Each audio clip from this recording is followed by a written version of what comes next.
पनवेल शहरातील वडाळे तलाव परिसरात तसेच विके हायस्कूलच्या आसपास रोजच्याच हुल्लडबाजीला अखेर पोलिसांनी कडक लगाम लगावला आहे.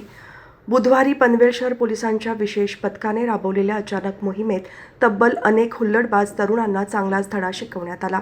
परिसरात दुचाकी आणि चारचाकी वाहनांवर बेकायदेशीरपणे फिरत बेजबाबदार कृत्य करणाऱ्या तरुणांची अक्षरशः पळती भुई झाली.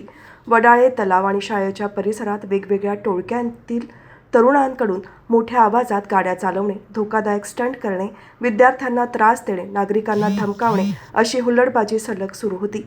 त्यामुळे शाळकरी विद्यार्थ्यांसह परिसरातील रहिवाशांचे हाल होत होते. या गंभीर प्रकाराबाबत विविध राजकीय पक्ष, सामाजिक संस्थांनी पनवेल शहर पोलीस ठाण्याचे वरिष्ठ पोलीस निरीक्षक नितीन ठाकरे यांच्याकडे सातत्याने तक्रारी नोंदवल्या होत्या. तक्रारींची दखल घेत वरिष्ठ पोलीस निरीक्षक नितीन ठाकरे, पोलीस निरीक्षक अभंग आणि विशेष पथकाने बुधवारी सक्त नजर ठेवून अचानक कारवाई केली. पथक पाहताच अनेक तरुणांनी पळ काढण्याचा प्रयत्न केला, मात्र पोलिसांच्या तयारीपुढे त्यांची एकही चलाखी चालली नाही. हुल्लडबाजी करणाऱ्यांची वाहने ताब्यात घेणे, त्यांची चौकशी करणे तसेच कायदेशीर कारवाईची प्रक्रिया सुरू करण्यात आली आहे. या धडक मोहिमेमुळे परिसरात काही तासातच शिस्त प्रस्थापित झाल्याचे नागरिकांनी समाधानाने सांगितले. अनेकांनी पोलिसांचे अभिनंदन करत अशा कारवाया नियमितपणे झाल्या पाहिजेत, तरच परिसरात शांतता निर्माण होईल अशी प्रतिक्रिया दिली.